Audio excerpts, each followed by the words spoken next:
Good evening. I'll call this meeting to order. Roll call, please. Barkley, Here. Walters, Here. Varden, Here. Ewert, Benner, Here. Parton, Crone, Here. Thompson. Here.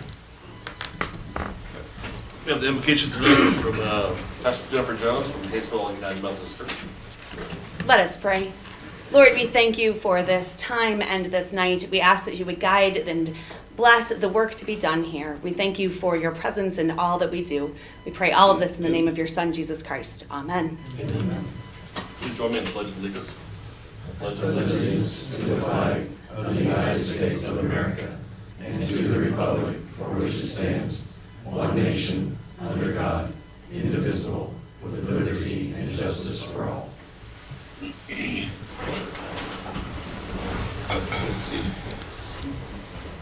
All right, first we have next we have presentation and approval of minutes. Minutes of January 10th, 2022.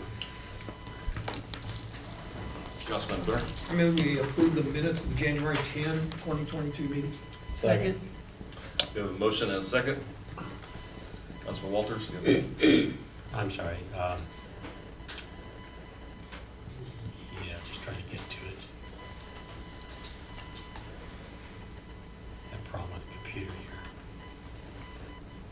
Just a question on that before we approve. It was something that didn't make sense to me.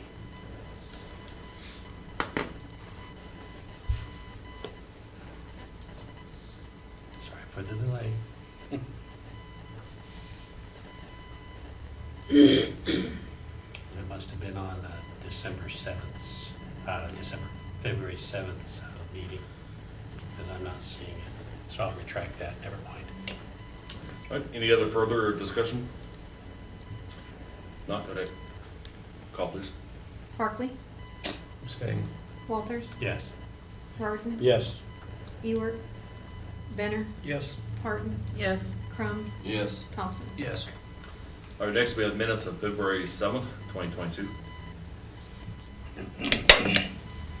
Councilman Walters. Yes, this is one I did have a question on. Item 1, the last paragraph, didn't seem to make sense. Mayor Kessler congratulated Councilman Riordan, thanked the applicants. Is that the way it's supposed to have read? Probably not. Could somebody explain that, please? It should be Mayor Kessler congratulated Barkley, period. Councilmember Varden thanked the Okay, applicants. I thought maybe that's probably what it was. And also then the second item should have been item 2 then, instead of 14. Yes. Okay, thank you, that's all I had. If we can amend those. Councilperson Burton. I make a motion, we accept minutes with the amendments that Councilman Walters. Walters, Danny added. Second. All right, we have a motion and a second. Any discussion? Call the question. Barkley, Abstain. Walters, Yes. Varden, Yes. Benner, Yes. Parton, Yes. Crone, Yes. Thompson. Yes.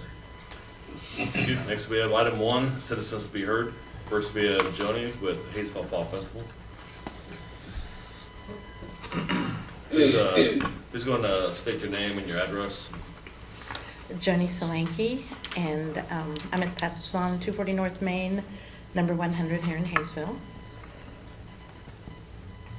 And then, go on, okay, Go ahead. sorry, okay. Good evening, everyone in council. I'm president of Fall Fest. I'm here to ask to use the park for the dates of October 21st, 22nd, and 23rd of 2022 for Fall Festival, Riggs Park. Councilperson Burton. I make a motion, we allow the fall festival to use the park those dates. Second. All right, so we have a motion and a second to allow Fall Festival to use Riggs Park on October 21st, 2nd, and 23rd. Any discussion? Call the question, please. Barkley, Yes. Walters, Yes. Varden, Yes. Benner, Yes. Parton, Yes. Crone, Yes. Thompson. Yes. All right, thank you. Thank you, Doug. All right, item B, or 1B, Shelley Rich from the Medical Society of Cedric County. Hello. I have a PowerPoint, and I'm not sure where the clicker is. If, Proceed. just, you go to units and. Yes, he has just it say loaded. Next slide, then you can move along. Okay, he had it loaded into your PowerPoint. Great, that's it, thank you. So my name is Shelley Rich. I live at 3310 Northwest Wind Bay in Wichita, Kansas. And I appreciate you all allowing me to speak today. Mayor Kessler heard this presentation on January 8th when I gave the presentation to the Cedric County Association of Cities. And our goal is just to educate cities in Cedric County on the benefits of moving towards tobacco-free parks. So like I said, my name is Shelley Rich, and I'm the Tobacco Control Coordinator, and I facilitate the Tobacco Free Wichita Coalition. Next slide. So the Tobacco Free Wichita Coalition has been in existence since 1970, and our mission has been to protect all residents of Cedric County from the adverse effects of tobacco. So Wichita's in the name, but we support all of Cedric County. Next slide. And then like I mentioned, I'm a chronic disease risk reduction grantee. This is through the Kansas Department of Health and Environment, and one of our initiatives is to promote healthy tobacco-free parks. And so this map just shows all of the grantees in the state that are working on similar issues like this. Next slide. So the National Recreation and Park Association has a position statement on tobacco, and they want to encourage all providers of park, recreation, and leisure service to maintain healthy, safe, and clean environments that are free of tobacco consumption and use, tobacco products, and negative behaviors that may worsen public health. And as you can see on this slide, there are other benefits of tobacco-free parks, including exposure to secondhand smoke, litter, and the danger of fires. Next slide. This is national data. I wish we had some local data on this, but this just shows support. Nearly 4 in 5 Americans support prohibiting the use of tobacco products at parks and recreation centers. This is something I hear a lot. And as you can see, parents are a higher percentage than that. If you talk to parents and they're at the park with their kids and they don't want to see all of the tobacco litter while they're there. Next slide. This slide just really emphasizes the importance of working towards tobacco-free public spaces. In 2018, the National Youth Survey from the Center for Disease Control said that e-cigarettes use among high school youth increased 78%, and over 1 million teens began using e-cigarettes. So the U.S. Surgeon General has declared vaping a youth epidemic. Next slide. So thinking about what would the benefit be to Hayesville adopting a tobacco-free parks ordinance, this is going to help create a healthier space for children, families, and pets to get outside.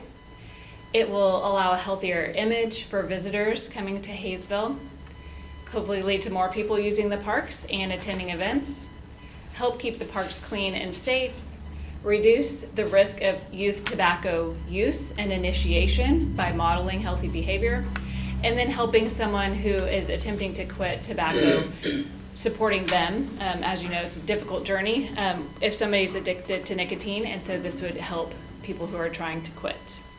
Next slide. So this is a growing trend, and this slide lists the other cities in Kansas that have a tobacco-free parks ordinance or a policy. And then on the next slide, I'd like to highlight 2 different communities in Cedric County. The first is the city of Derby. Their approach was bureaucratic. It was not citizen-led. They recognized that this was an emerging issue, and they wanted to be a progressive city.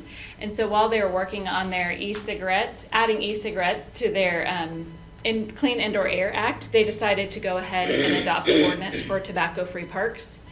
It is a partial ban that does allow smoking in designated areas at the parks, but in talking with staff, they have found that they will designate a smoking area and then it doesn't get used.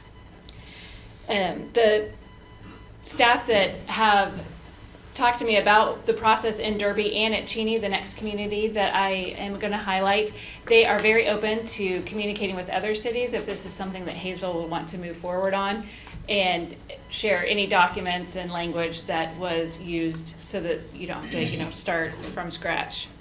So the other city, Cheney, had a completely opposite approach. So that was citizen-led. In fact, it was a 10-year-old named Cash Young who presented to city council as part of his 4-H citizenship project. So he gave a presentation to city council. They decided to adopt the tobacco-free parks ordinance. They did exclude their golf course at the time. They felt that that was the right move. They acquired free signs from the Kansas Department of Health and Environment and put those in the parks that helped to spread the word about the tobacco ban. And so, again, Danielle Young is the city administrator there, and she said that she'd be very willing to help any other community that was looking to go tobacco-free parks. And so I shared both of those examples because I would encourage you to think what would work better in Hayesville. Would it work better for a citizen group to come and share their desire for tobacco-free parks, or would it be something that the council would address? On the next slide, I want to share some resources that the Tobacco-Free Wichita Coalition could provide.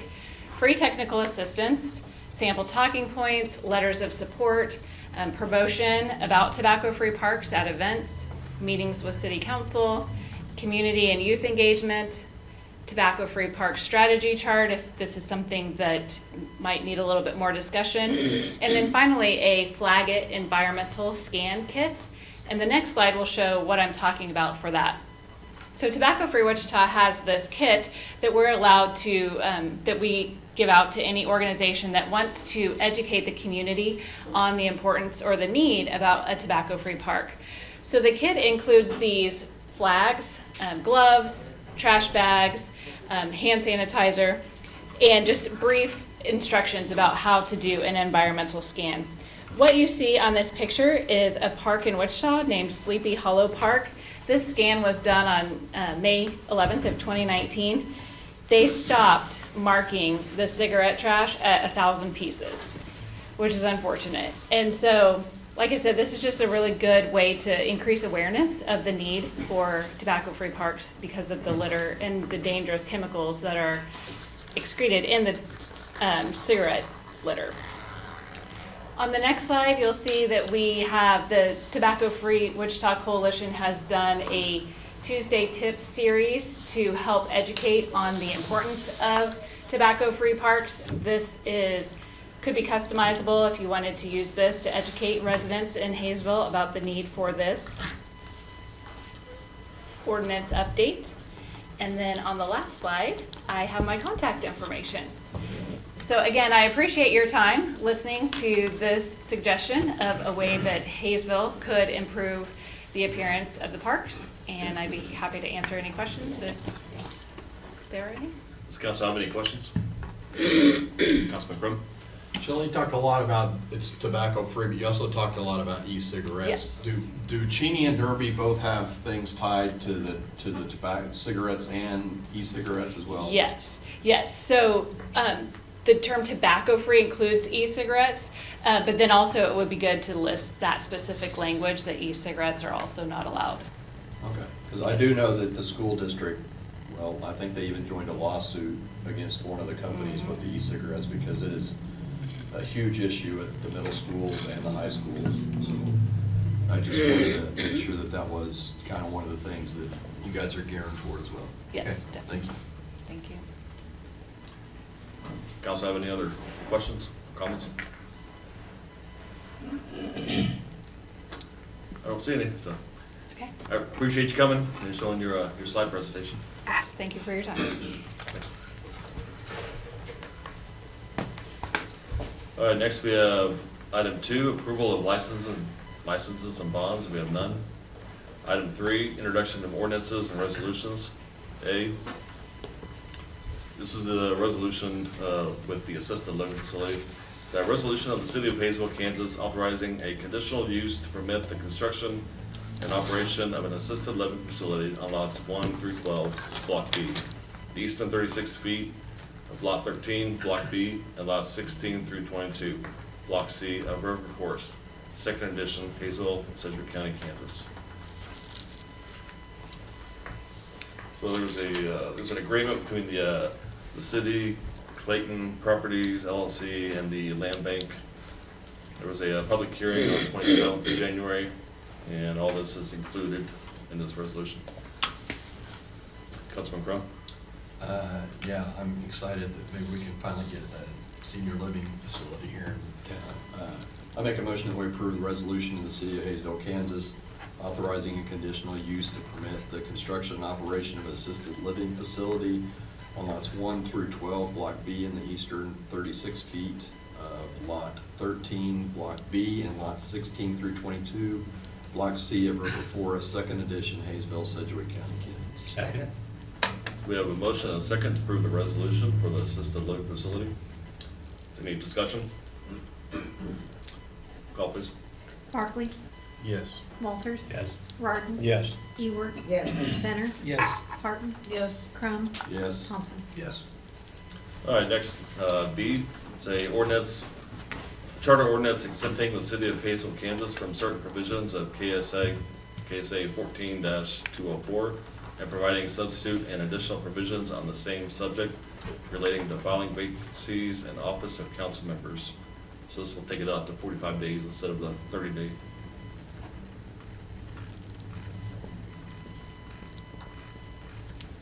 What would council like to do? Councilperson Barton? Make a motion, we accept that ordinance. Second.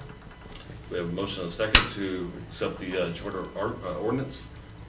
Discussion, Councilman Crum? Yeah, 45 days is what I was thinking too. I just want to see, are we thinking about like that way we could take applications for a couple of weeks and have those in, and then we would have a period of time to be able to look at them instead of, so we can actually have time to look at the applicants. Is that what? Correct, right. Yeah, like this last time, it was, it would have taken us over the 30 days. Right. So, Okay, I think that's all. I was thinking 45 days was probably long enough, so. okay. Any other discussion? If not, we have a motion and a second. Call, please. Barkley, Yes. Walters, Yes. Rardon. Yes. Ewert. Yes. Benner. Yes. Parton. Yes. Crum. Yes. Thompson. Yes. All right. Next, we have item 4, notices and communications, governing body announcements. Councilman Crum? Stuff going on at the library. Remember on Tuesdays, they have teacher story time at 10 and 11 at the library. So it'll be the 15th and the 22nd coming up. And then on Thursdays, so the 17th and the 24th is parents as teachers. They have toddler time at 10:05. And they also have, at the library, they've got a blood drive coming up on February 26th. And that will be from 10 to 4.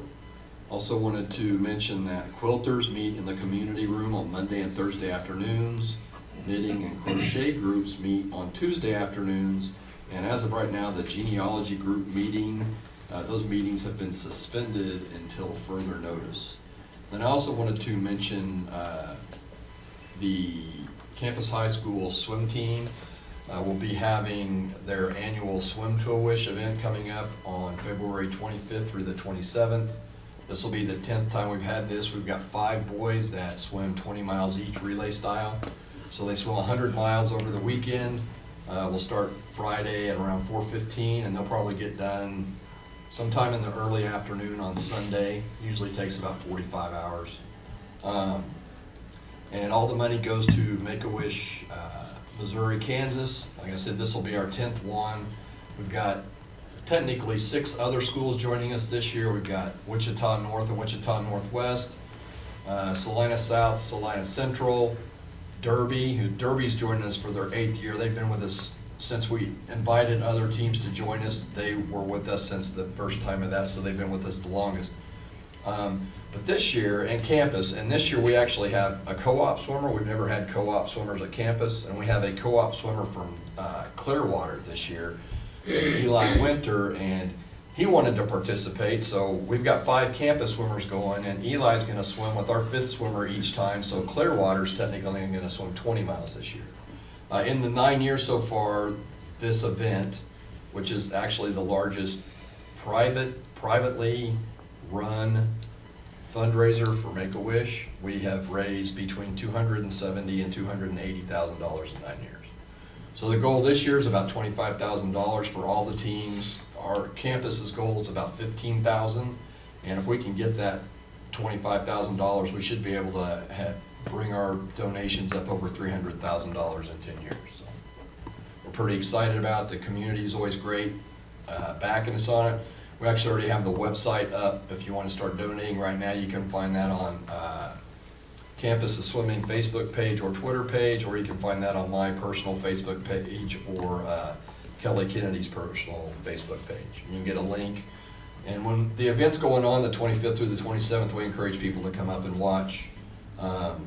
We've got people that get in and swim support mile, so they get in and swim next to our boys who are swimming, so they don't have to swim by themselves. It's a really cool event, and I look forward to having the community support it again this year and help us raise a lot of money for Make-A-Wish. Sounds good, thanks. Any other announcements? If not, I have one for the senior center. Tomorrow, Tuesday, February 15th at 10:30, will be a mobile medical presentation. Monday, February 21st, the senior center and hustle will be closed. There will not be any Meals on Wheels or Friendship Meals. Tuesday, February 22nd at 2:22 p.m.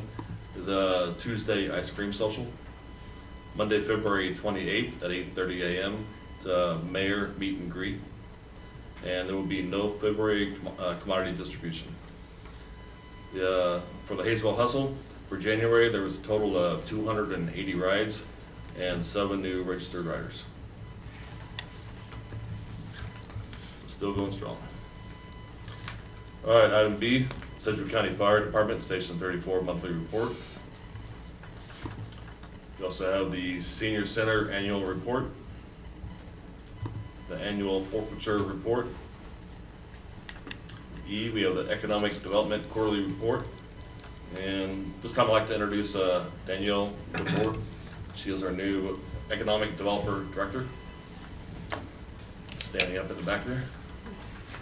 Councilperson Martin. I have a question on your report. At the home show, you said there was only 3 lots left in Wolf Creek, or Timber Creek, but on here it says 6. Yeah, that's correct. It's because this is reflective of the fourth quarter. But currently, there is 3 lots left and 3 lots that are pending. Okay.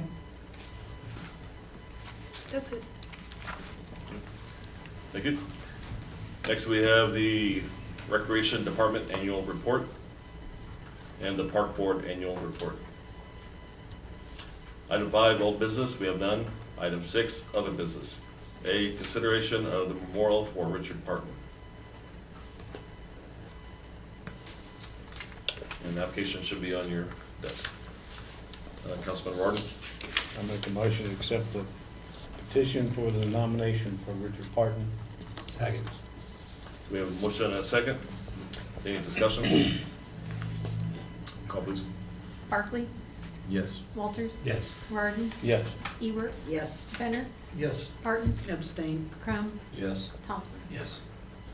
All right, next, item 6B, consideration of tax abatement for Coppertail Development. And we have Danielle up here to talk. Good evening.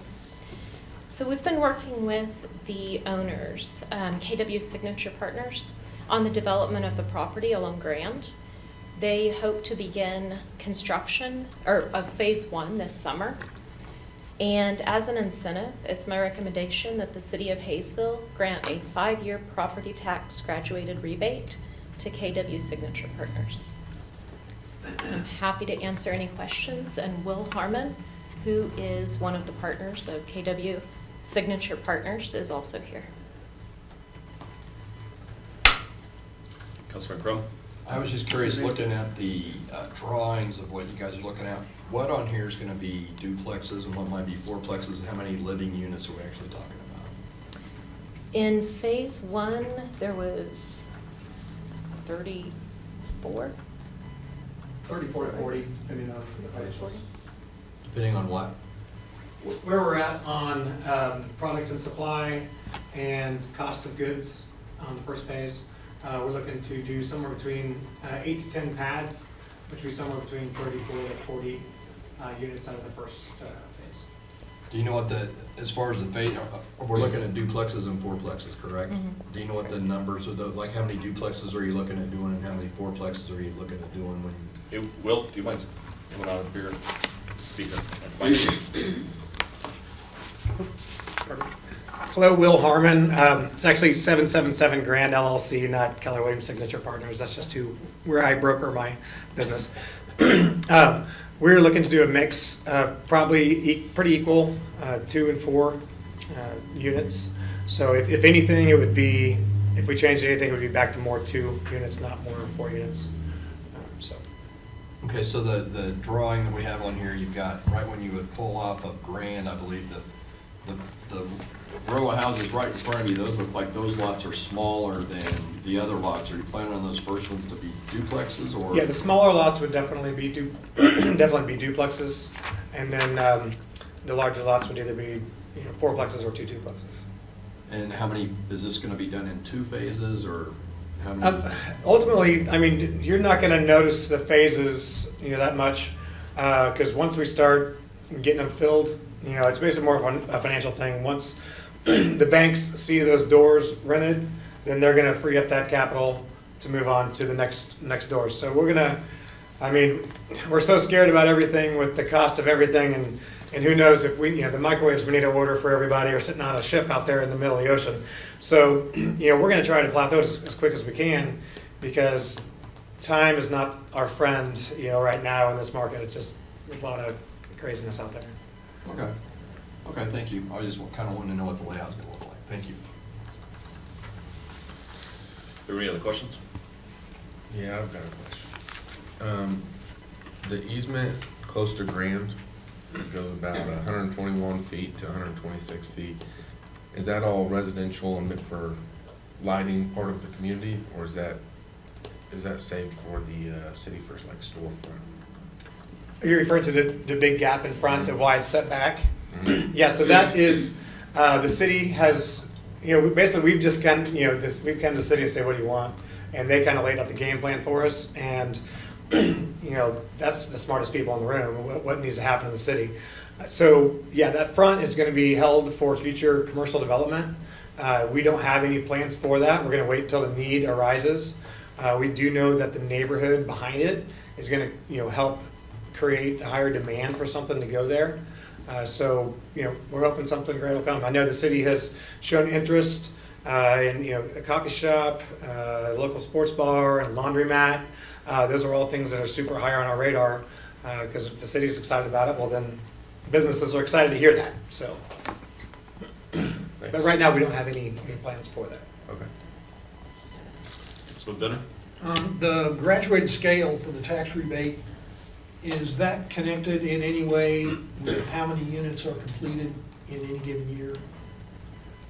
That's based on the estimated appraisal of phase 1. And does that also go to the home, or I guess it'll all be rentals, won't it? Mm-hmm. But it's not dependent upon how many units actually get finished or marketed in year 1 or year 2 or any of that, correct? Correct, yeah, it's just based on that appraisal. Councilman Walters? Yeah, just a clarification on that. You're basically saying you will start at the end of the first phase, and I guess there was some wavering on depending on when that first phase. Do you have any estimate on that? Estimate on when it would be done? Tax rebate actually starts at the end of the first phase.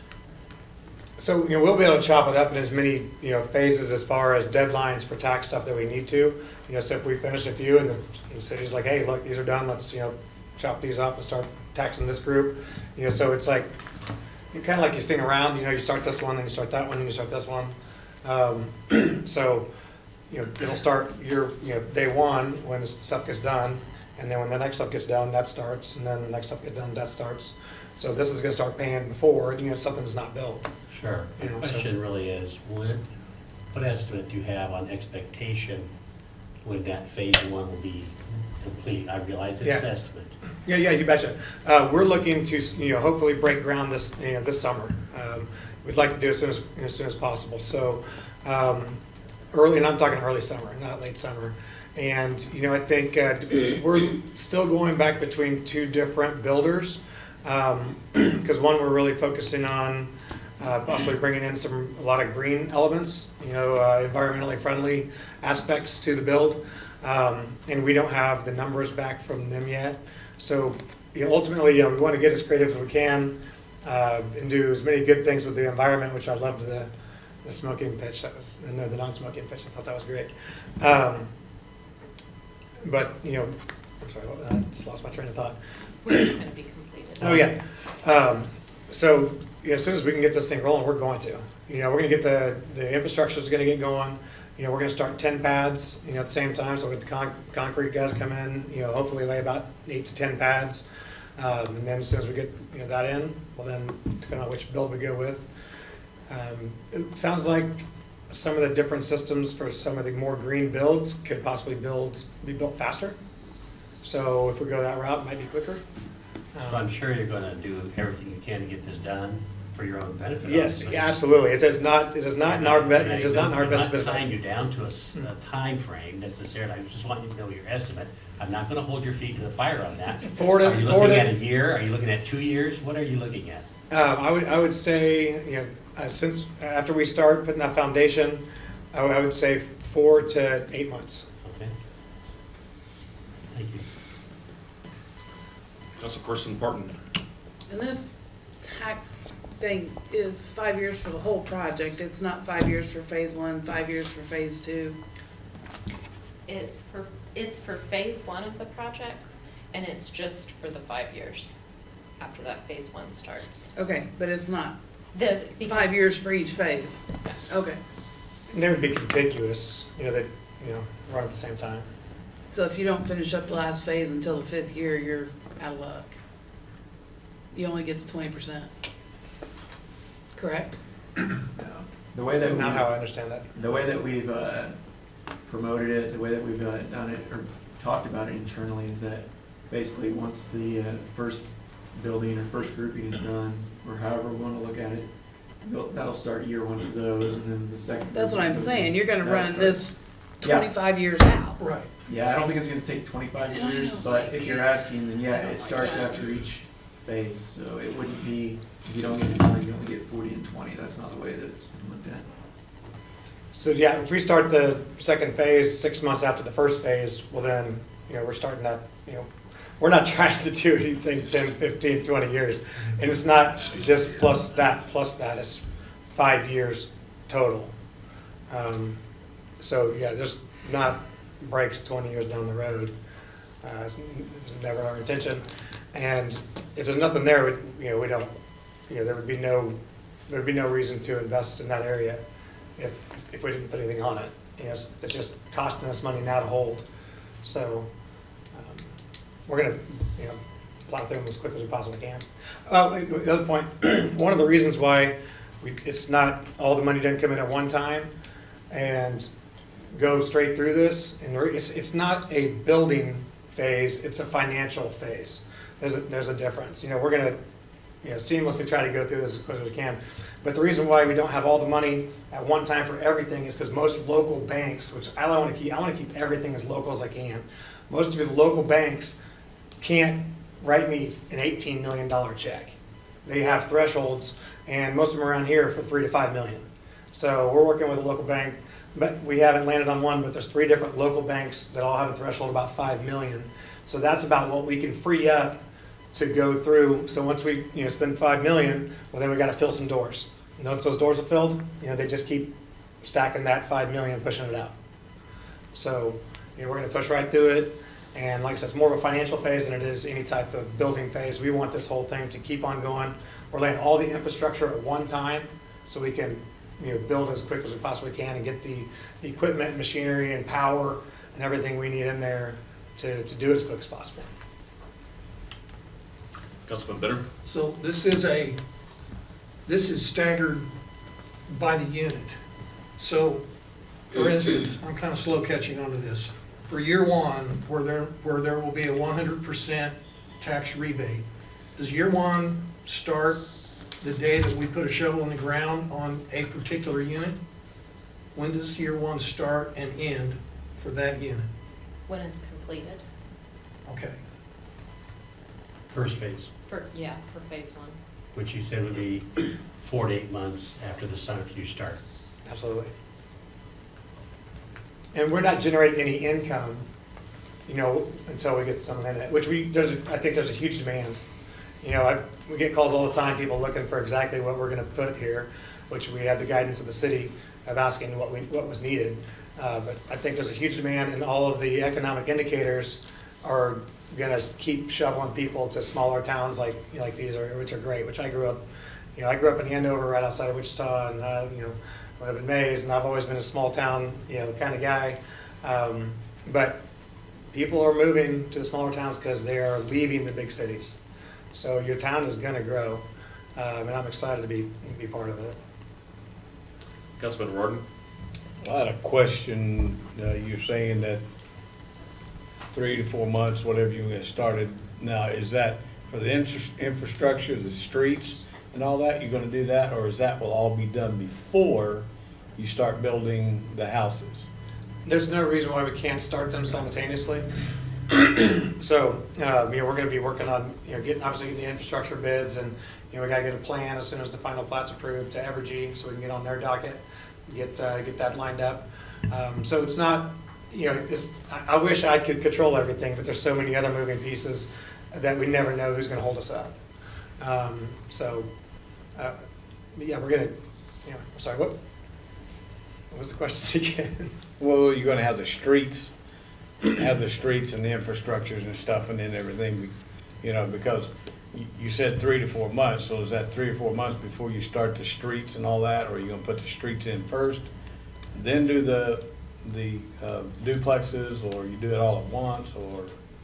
You bet. Well, we can't get the bids in the streets until we have the final plat approval, so we gotta wait till the end of the month for that, which hopefully everyone likes. And, you know, then once, you know, it has to be something, you know, the city likes and we like, and also the timeline, you know, if the lowest bid says, hey, you know, this is, you know, X amount cheaper, but we can't do it for a year and a half, you know, what's the value in that? So, we gotta do something, it might not be the absolute cheapest, you know, ultimately, it's, you know, we pay it off in the long run.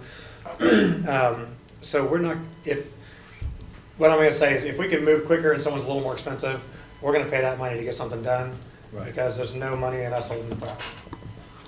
Yeah, cheapest is not always the best. Absolutely. And these will not be cheapo depot things that you drive by. This will be something you come by and you'll be happy and proud of Hayesville. So. Councilman Crum? Yeah, I lived here long enough that I remember when there was peach trees there, and there hasn't been peach trees there in a long time. There was just one building there in the middle for a long time, and it went away. And I'm really glad to see somebody ready to invest in it and help us be able to grow and get our tax base bigger. And if we can't really tap into that tax base fully for 5 years, but we can for some years after that, I think when we got somebody investing like this, that we can give a little too. So I guess I'd just like to make a motion that we approve the tax abatement at Copper Trail Development as presented. What we need is like a consensus, council, then staff will come back with a resolution. Okay. Well, I would definitely be for this. Councilman Walters? I hate to keep going over the same thing. Try to just clarify. I'm not really sure, based on what you said to Councilmember Parton, this proposal is just for phase 1. Is that what I'm seeing? Basically, And every how time. many phases do you have? Like I said, it's more of a financial phase than a building phase. So there's a lot of different plots on it. So every time something's finished, you know, that starts paying taxes. You know, that where the clock starts ticking. So every phase has this process you're trying to go through, basically what you're saying. Pretty much every plot, every different. There's 3 phases. There's 3 Yeah, phases. I mean, so yeah, I mean, you know, the plan is, you know, 10 finish about the same time, 10 plots, which are then, you know, 2 to 4 apiece, so call 10 about 30 doors. So we're gonna have all the crews, you know, it's more efficient to build more than one at a time. So that's why, you know, we're gonna be, you know, the concrete guys are gonna come in and lay 10 pads, and we're gonna have 10 crews out there framing, or whatever structure type of stuff we have. So, you know, those should all finish about the same time, and when those are done, you know, clock starts ticking, you know. Totally understand, and I agree with what Councilmember Crum is saying. I think that's good to bring something like this in. Wanted to clarify Yep. what it is we're buying here. What is it? I just want to understand what the process was. You betcha. Because the way it was listed. it didn't- Did I answer that clear enough? Well, you kind of beat around the bush, but I think I've got Hey, I'll, picture. you betcha. Thank you very I'm, much. I'm already skipping out of my wife's, Valentine's dinner, so I might as well, burn the bush, so. All right. Councilman Crum? So 8, you said maybe 8 months on the first one, but that includes the streets, right?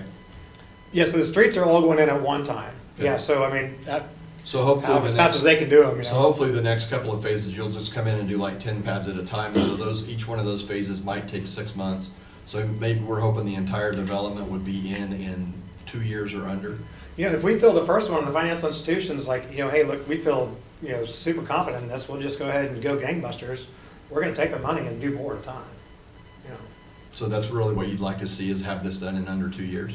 Yeah, that's kind of that's been our timeline after we get going. It's 2 years. These microwaves aren't sitting off LA somewhere. Thank you. All right, so what I hear, it's pretty much consensus from council. We'll have staff come back with a resolution. Do you need a vote or just vote for a consensus? indication? I don't think we need a vote for a consensus, just let me know how you feel. Or I would agree. I agree. I agree, it's been sitting empty too long. Too many years. Councilman Barkley, did you have a question? Well, earlier in this meeting, we talked about when we approved the senior care center, and that came about because a developer abandoned an area, and it had to be taken over, and that sat empty with a half street for a long time. And so I just don't see any, it is a little wishy-washy.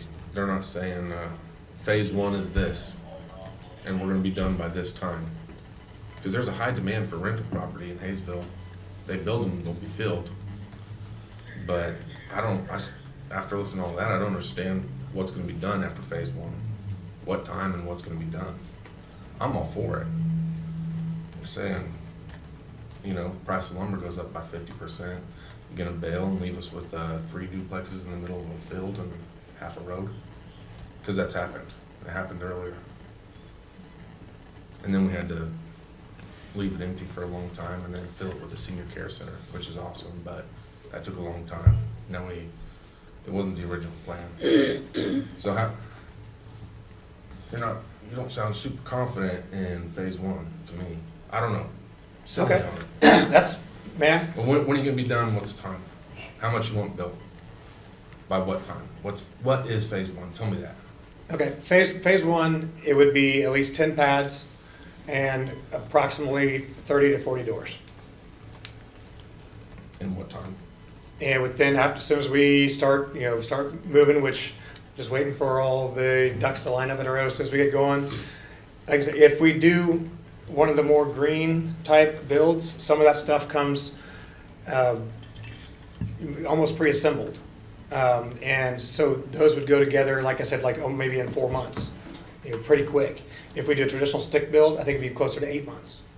So, I think that's how we can do that. Once we get a bunch of people working on the same type of thing, and there's not gonna be cookie cutters, there's gonna be about 4 different models. But, we're gonna keep it, looking nice, but it's gonna keep it simple. And so you should be able to plow right through it. Like I said, 8 months should be able to pop up 10 of these if we do a stick build. Or I think it would be 8 months or quicker. I'd be in on that. And by the way, I'm confident as heck on this, just because I go to lots, I'm very involved in commercial real estate. I'm actually on the board of the CCIM here in Wichita. I've got my CCIM degree, which is, if you look around or Google it, it's a good education in commercial real estate. I don't just have a real estate license. I spent about 20 grand in a couple of years to get educated in that topic. And I have some of the best data and research that I can put a pen in the middle of this town and say, this is a great spot for this development. I know it's gonna fill up, I know the demand's gonna come, I know the local and the national markets are feeding small towns. and this is gonna be awesome. So I apologize if I didn't project my positiveness, but this is gonna kick ass. That's what I wanted to hear. Thank you, Councilman Benner. Just to clarify for myself, the consensus that we're given tonight is just to allow the staff to prepare something official for us to approve Correct. in the future. Correct, yes. We're not making a commitment tonight, anything beyond that. Correct. Correct. I'm for that. Any other questions? I'd just like to put my phone number out there in case anyone wants to call me and personally ask me questions. Maybe they didn't want to ask tonight. My name is Will Harmon, represent 777 Grand LLC, and my phone number is 316-207-1362, and my email is will@kw.com. Please reach out to me with any questions. All right, thank you. And there's some chocolate side, and then there's someone stole it, so if you don't share that. All right, next we have C, consideration of a special council meeting in December of 2022. Angie, we just got done with Christmas. Did you have to bring it up again? Well, I don't wanna, She's waiting until Valentine's Day, so she's waiting for one to get ready for another. What would council like to do? Councilman Benner? I make a motion to approve the special council meeting. Second. We have a motion and a second. Any discussion? Question, please. Barkley, Yes. Walters, Yes. Raritan. Yes. Ewert. Yes. Benner. Yes. Barton. Yes. Crum. Yes. Thompson. Yes. All right, next we have consideration of the flock camera system. We have a chief who will answer any questions. Good evening, Mayor and Council. We have a short PowerPoint presentation. You have it in your packet there also. But this way I can answer any questions for you that may come up. So, you can go and go to the next slide, Sam, thank you.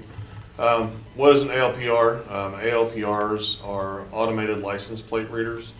It's technology that captures a computer-readable image of a license plate on a vehicle and a picture of the vehicle, I guess. Use of an ALPR compares license plate numbers on vehicles against law enforcement crime databases such as NCIC, which is the National Crime Information Center. In there, that database is where different things go, such as vehicles that are stolen, runaways, amber alerts, silver alerts, things like that are entered into the NCIC database. So these pictures of plates are compared to that system. It'll identify stolen tags or vehicles, missing persons such as amber alerts or silver alerts, also runaways or wanted persons. May also help identify vehicles leaving the area of a crime to help solve some crimes. It is not used for traffic enforcement. It's also not designed to capture photos of persons, drivers, or passengers. Go to the next slide, Sam. What's collected? Basically, the black car that you see in the middle there, that's an example of a picture that's taken. It identifies the car and the tag that's on the car. It'll show us what state it's from, the tag number, what color the vehicle is, how many times that vehicle's passed by that camera, those kind of things. The upper right-hand corner, that is a photo of what the camera system actually looks like when it's deployed. It's on about an 8 to 10 foot pole, has a solar panel, and there's a camera there. And that's basically what it looks like. Go ahead and go to the next slide, please. Again, what's collected just shows you the tag numbers on the vehicles, vehicle color, vehicle type, car, truck, etc. Where that would come into helpful for us solving crimes is if we had a officer called to a storage unit burglary that there was some storage units that were broken into, and we know an approximate time frame of when it was broken into because of a surveillance system on the storage units owned by the storage units. But a lot of times, too many times, we find that those pictures are very grainy. Sometimes we can tell the color of a vehicle, or we can see some distinguishing characteristic of that vehicle. So for example, if we saw that there was a truck, a blue truck with a white toolbox in the back of it, and we know that it happened about 3:30 in the morning, we could go back to the flock camera system and we could put in any vehicles that were blue trucks with a white toolbox in it and see what kind of matches it would come up with. And then it could show us, well, there was one that went through at 3:42 and this was the tag number that was on it. that could give us some place to start looking for suspects, or possibly even a witness, not necessarily a suspect, but a witness to the crime, somebody that was in the area that may have seen something at that time, and saw that vehicle go through. So that's just one example of how that could help solve a crime. Let me go back to the PowerPoint real quick, Sam.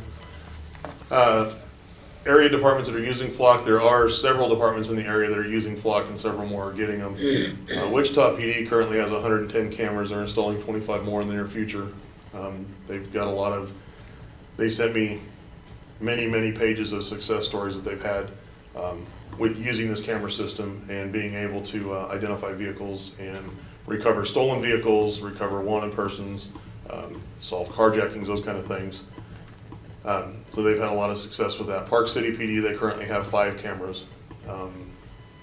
The chief up there told me that it's basically invaluable, very good system. Reno County, Hutch, Derby just recently installed 7 cameras, so if you're over in Derby and you're driving around, you may see them in certain places around town.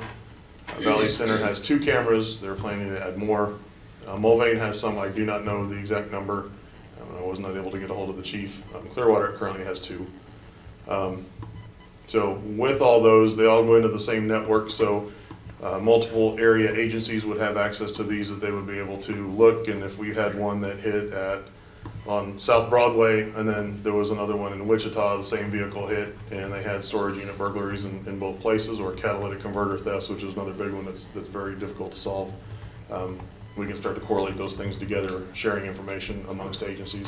So it definitely helps us with some intelligence-led policing there, and try to solve some of these crimes that are across jurisdictions, because we are close enough that crimes that happen in Wichita, they also happen here, and vice versa. So those things are there. We have looked at the system, and we have the quotes for 8 cameras for Hayesville is what we would be looking at.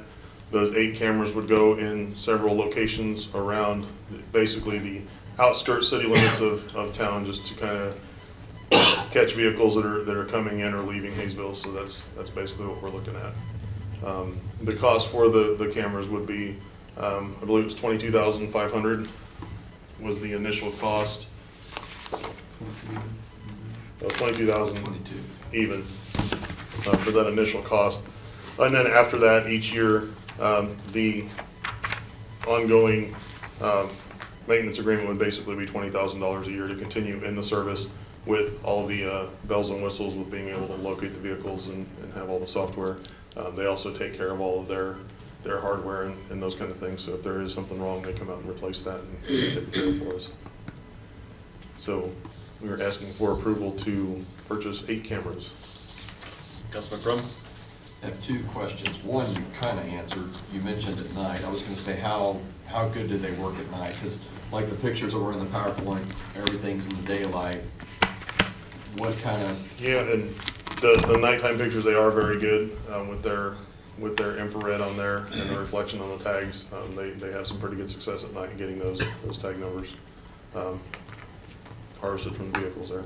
Okay, and how, I guess I'm curious, we put 8 up, and let's say one area is not getting doesn't get a lot of stuff, and all of a sudden we have an area in town that's starting to get hit with a lot of burglaries or something at night. Is it possible to move them, or do you just have to buy a new camera, or what could you move them? My understanding is it would be possible to move the cameras if we needed to. At this point, these are all fixed, but of course, if we needed to move it to a different area, I think there would be a cost associated with that for us to move that camera. Right. But I think that they'll go ahead and do that for us if we needed to. Okay. Any other questions? Councilman Benner? Is there some kind of local storage that's involved on the pictures, or is that cloud-based? That is all cloud-based. It is all stored in the cloud. There would be no local storage for that. We would have remote logins from here to be able to see it. That information or those images would be kept for approximately 30 days and then discarded. Any other questions? Councilman Crum? Go ahead and make a motion that we approve the consideration for flock camera systems as presented. Second. We have a motion and a second to approve the consideration, or to approve the flock camera system. Any discussion? Question, please. Barkley, No. Walters, Yes. Varden, Yes. Ewart, Yes. Benner, Yes. Parton, Yes. Crum, Yes. Thompson. Yes. Thank you. Thank you. Next, we have consideration of the grit dewatering unit. Good evening, Mayor and Council. The wastewater treatment plant's grit dewatering unit purpose is to dewater heavy solids that have been removed from raw sewage. The channel liner and auger are showing signs of excessive wear due to the raw sewage corrosive material. The parts are customized and only available from one manufacturer, which is the manufacturer of the unit. We are seeking approval to contract with Parkson in the amount of $11,333 to purchase the parts. The parts will be installed by the wastewater staff. Funds for this will be paid out of the wastewater equipment maintenance, and I stand for any questions you may have. Councilman Crum? Says that the channel liner is rated for a 5 to 10-year lifespan. How old is this one? Plant was built in 1996-ish, Okay. so we definitely got the lifespan out of it. I thought it'd been a while. I'll go ahead and make a motion that we approve the wastewater grit dewatering unit from Parkson for $11,333. Second. We have a motion and a second to approve the grit dewatering unit. Any discussion? Question, please. Barkley, Yes. Walters, Yes. Varden, Yes. Ewart, Yes. Benner, Yes. Parton, Yes. Crum, Yes. Thompson. Yes. Thank you. Next, we have the consideration of temporary special event permit application for Paint the Night at the Hack. We have Rob to answer any questions. Good evening, Mayor and Council. On February 18th, we will have our Paint the Night at the Hayesville Activity Center. They create a welcome sign or porch sign and enjoy a glass of beer or wine as they create their project. And I stand for any questions. Any questions? What would the council like to do? Councilman Crum? I'll make a motion, we approve the temporary special events permit application as presented for Paint the Night at the Hack. Second. We have a motion and a second to approve the temporary special event permit. Any discussion? Question, please. Barkley, Yes. Walters, Yes. Varden, Yes. Ewart, Yes. Benner, Yes. Parton, Yes. Crum, Yes. Thompson. Yes. Next, we have the consideration of agreement with the Get Down for the party in the 060. The Get Down band will be our headlining group for part of the O60. They'll play from roughly 6 to 9 p.m. For a fee of $3,400. They will be providing the sound for both bands, and this will be paid out of special funds, special events. Councilman Walters. Quick question, Rob. You said they'll perform 6 to 9 p.m. The data shows 6 to 8. Could you clarify? 6 to 8, yes. Okay. Any other questions? What would council like to do?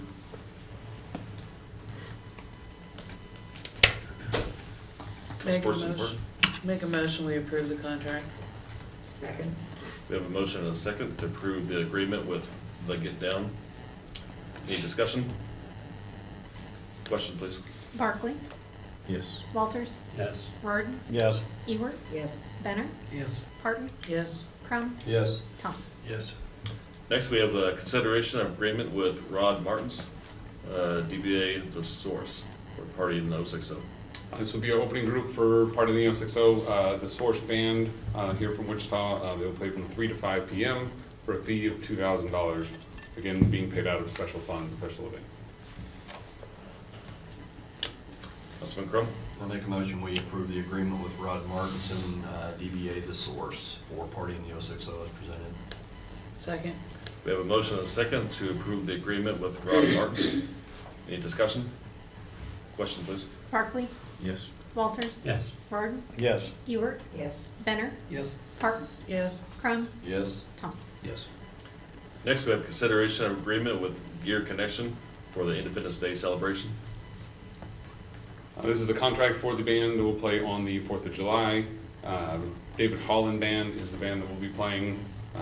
They're a country group from here in Wichita for a fee of $2,400, and this will be paid out of park funds.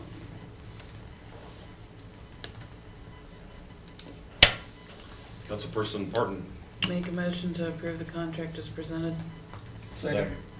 So we have a motion and a second to approve the agreement with Gear Connection. Any discussion? Question, please. Barkley, Yes. Walters, Yes. Varden, Yes. Ewert, Yes. Benner, Yes. Parton, Yes. Crum, Yes. Thompson. Yes. All right, next we have item 7, Department Reports. A, Administrative Services. Will, No announcements tonight? City Clerk.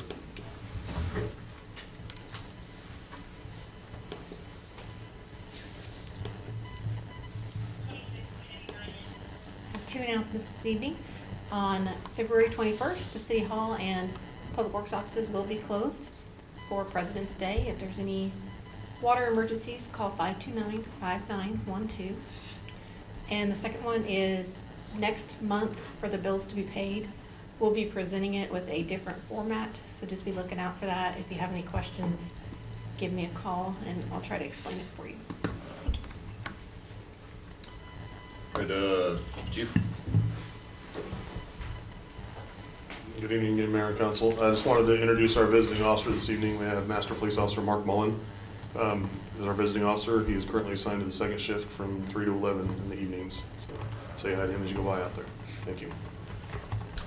Thank you. Next we have Public Works. Tony.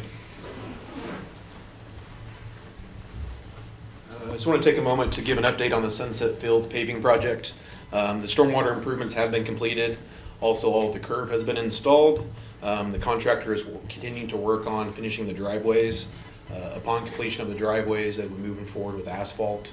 The specification for asphalt is the air temperature must be 50 degrees and rising, and also the ground surface must be 55.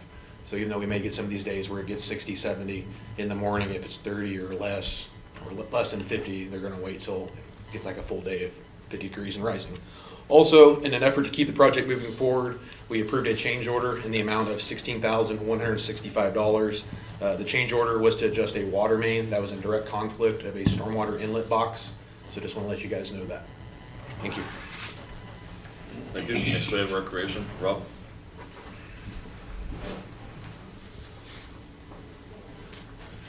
Good evening, Mayor and Council. The Hayesville Activity Center is now taking registrations for youth baseball, softball, and t-ball. The soccer registration deadline is this Friday, February 18th. On Saturday, February 19th, we'll have our Polar Plunge in Riggs Park. The 5K run will be at 10 a.m. and plunge will be at noon. We'll have our Mother Son Nerf War on February 26th, Daddy Daughter Date Night on March 5th, and our Shamrock Shuffle 5K and 24-hour run on March 11th and 12th. Thank you. Thank you. All right, next we have item 8, appointments. Or none. Item 9, off agenda citizens to be heard. If there's any citizens out there that would like to speak. Jody's gonna look away. I see we have none. Item 10, executive session. We have none scheduled. Item 11, bills to be paid. Bills to be paid for February. I'd like to make a motion that we pay the February bills. Second. We have a motion and a second to pay the February bills up to date. Any discussion? Question, please. Barkley, Yes. Walters, Yes. Varden, Yes. Ewert, Yes. Benner, Yes. Parton, Yes. Crum, Yes. Thompson. Yes. All right, next we have item 12, consent agenda. We have items A through E. What would council like to do? Councilman Crowe? I do have a couple of questions, because I know this is something we're new and trying to get used to. When we put in the agreements with different groups in here that we've seen before, are we only gonna put these in here if basically it's just dates that have changed in there, there's no other changes, or? Yeah, but with the senior center one, when the email came out, I put that brief addition that they had in there, bring that to your attention. And yeah, if there's any questions you ever have on any of them, what we would just ask you do is just approve consent agenda with the exception of items A, B, or C, or whatever it is, and then we can talk about whatever you don't want to approve with the initial motion after that motion's been taken care of. Okay, and then what if we had something in there that, like if there was something in there with the Hayesville Piranhas, I would need to abstain on that vote. Would we make sure that wasn't in here, or would I have to abstain from the entire? Since you've given us a heads up on that one, we can not put that one in consent agenda if there's additional items this next council meeting. Okay. Okay, those are just a couple of questions. What, And that's all I wanted. I'll make a motion, we approve the consent agenda as presented. Second. All right, we have a motion and a second to approve the consent agenda, items A through E. Any discussion? Question, please. Barkley, Yes. Walters, Yes. Rardon, Yes. Ewert, Yes. Benner, Yes. Parton, Yes. Crum, Yes. Thompson. Yes. Next, we have item 13, council items. A, council concerns. Councilman Crum. Tony, this is the second big snow we've had this winter, and on Sarah Lane, directly next to the hack, takes that stuff forever to melt. And the ice build up there, and I'm wondering, I know that's not a street we normally maintain, but is that with snow plows and stuff, but maybe that's an area we could hit, maybe not initially, but especially like after the melt's really started and it gets kind of soft, because it just freezes up each night and it's just out there forever, it seems like. Yeah, I mean, the only thing with like snow removal is if you don't hit it from the get-go, it starts to melt during the day and then it freezes at night, and getting a sheet of ice off of asphalt is almost impossible without laying a lot of salt down. So yeah, we can definitely add it to kind of our high traffic area. Okay, and then I was also curious, I noticed a lot of stumps in the park with orange X's on them. Are we getting ready to take those out? Yeah, we just took some out a week or so ago. Okay, I did want to point out that right at there off of Timber Lane, kind of before or between the north entrance to the park and like where the pond is, there's a dead pine tree there that while we're yanking stuff out, we might want to. Where is that again? It's the north drive to Riggs Park right there. Past that, before you would get to where like the gazebo is and stuff, pretty close to the road, there's just one lone pine tree right there that's dead. That's all I have. Good. Any other concerns from council? Councilperson Ewert. Yes, there's been a Suburban or a Blazer of some sort parked in front of Helmer's. It used to be Helmer's, I'm not sure what it is now. It's been there for, what, 3 months now? It's been there since Black before one? Thanksgiving. Yeah, we. Oh, okay. Yeah, The just to give you an black one. update on that, the owner is aware of it. She's trying to get it moved out of there. She just has not gotten it accomplished yet. So, yes, Just thought I'd ask. no problem. Any other concerns? If not, we'll move on to B, council action request updates. Okay, 7050 Plaza, they had a court date of February 8th. At that time, they were not in compliance. Court has scheduled a compliance check on April 12th. 7106 South Broadway, the resident has a new attorney. The case was continued. The city has provided a list of violations to the prosecutor, who will mail it to the resident's new attorney. And 120 South Trout, we continue to move forward with the process to obtain code compliance with this property. Thank you. Thank you. Next, item 14, adjournment. Councilman Benner. Forgot. I make a motion that we adjourn tonight's meeting. Second. We have a motion and a second to adjourn tonight's meeting. Any discussion? Question, please. Barkley, Yes. Walters, Yes. Rardon, Yes. Ewert, Yes. Benner, Yes. Parton, Yes. Crum, Yes. Thompson. Yes.